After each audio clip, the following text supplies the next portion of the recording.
Hello and welcome to another episode of 1000 Actually Fun Books, where we are reviewing books of every genre, trying to find the best of fun, enjoyable books. And today we're reviewing the book Teller of Small Fortunes by Julie Leong. And it is a relatively new book, written in, I think it was published November 2024, a cozy fantasy novel, very cute, comfortable read. Probably, although it's not technically young adult, it could have been in the young adult section with no real objectionable material in it, which is really nice. So let's talk about the plot. We have our main character, you can kind of see her around here. She is from a foreign country, but has lived in the country that the entire story takes place in since she was a young child. So she looks different, but culturally, this is her home.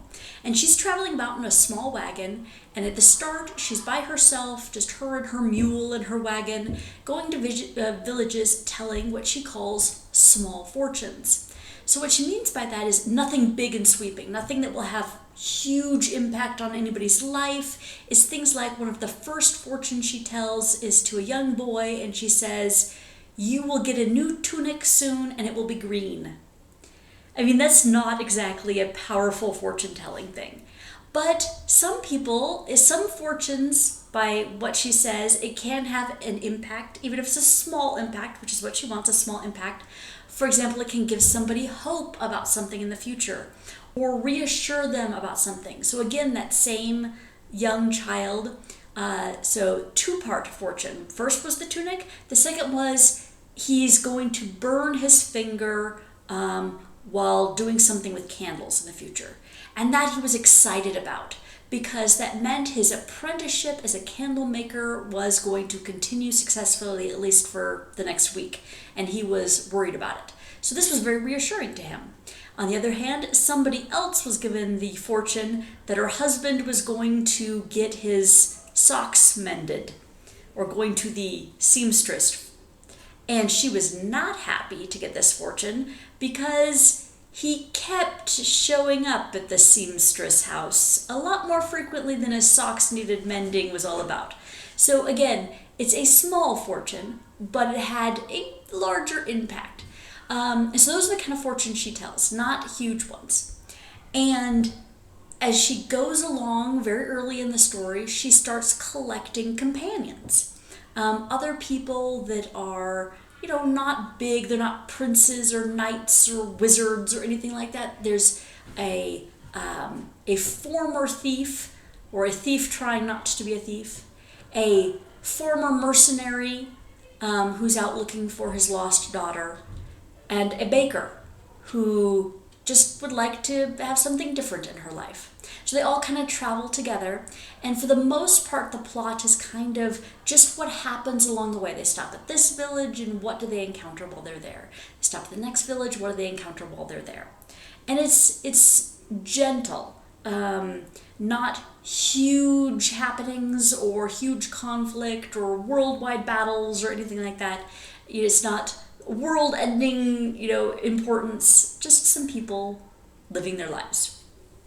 The world building, though, is kind of interesting. So there are magic all over the place. The country that our main heroine is originally from has banned magic users, and the country that they're currently in, pretty much they all work for the crown.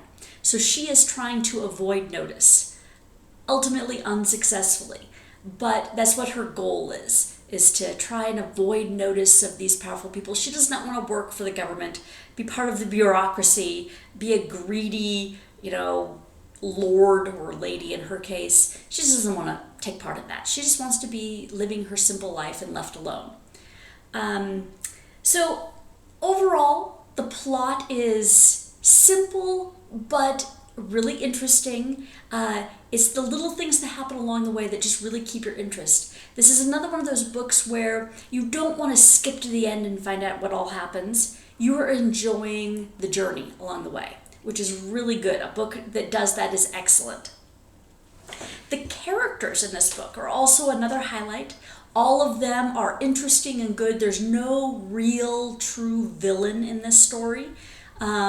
It's more just the individual characters facing individual little problems or an overall problem, but there's no real bad guy in this. The main character is kind of quiet, not exactly shy. She never acts like she's shy, but she kind of just wants to be under the radar for the most part, have people come to her wagon to have their fortunes told, to make enough money to make it to the next village, to do it all over again. And she's happy with that life. The people that are with her are equally kind of present focused. There is an overall goal to find the missing daughter, but it's not, it's just kind of in the background of everywhere they look, they're like, has anybody heard about this? Does anybody know anything about this? But it's not really present in their actions all the time. So it's not really a quest so much as, okay, well, as part of that quest, we'll go to the next town and live out our lives. The character growth is good too. There's not a huge amount of it. It's subtle, but it feels authentic. So our main character, who has been alone all this time, kind of starts to, for the first time in her life, make friends. And she's just like, grows to trust these people and care about these people, and that is definitely a good character growth for her. Some of the others have also character growth. There's one other where his identity is kind of wrapped up in his skill at thievery, and so he is trying to figure out what he could be if he is not that. What kind of a person is he if he's not a thief? And so that can be his kind of character growth, that identity, trying to figure out who you really are, part of his arc in this story, which gets us to the themes. Identity, who you are, who you think you are, not just what other people think you are, as well as that sense of belonging. Where do you belong? Because our main character looks different from the rest of the world, she has a sense of not fitting in. She's not white enough to fit into her current culture, but she's not Chinese enough to fit in the old culture. Even though it's a mystical world and they don't call it these countries, that's very clearly kind of what it is. There's not so subtle hints that she is Chinese, and that's fine. That she is somebody trying to make her life, and she just wants to be welcome, even though her looks make her stand out. And so that tension and the belonging. I don't fit in here, but I don't fit in here. How can I make my way in the world? But I don't fit in anywhere. And in the end, she fits in with her friends. The lack of melodramatic conflict in this is really nice. So there is conflict, but for example, one character is really flirtatious with another character. And he isn't pressuring her, but it's very obvious that he's just kind of always doing this. And she does not find authenticity in that. She feels like he's a very shallow, he's flirting, he wants one thing perhaps, but not long-term commitment. And that's not what she's looking for. She's looking for something a little bit more long-term stable. And she eventually just tells him this, just flat out says, look, this is not what I'm looking for. I want somebody who will tell me what their past is like, what their hopes are for the future, what they fear and what they like, and you haven't given me any of this. And he, with wounded pride, kind of storms off. But the next day, they both apologize to each other and they're friends, and they continue on.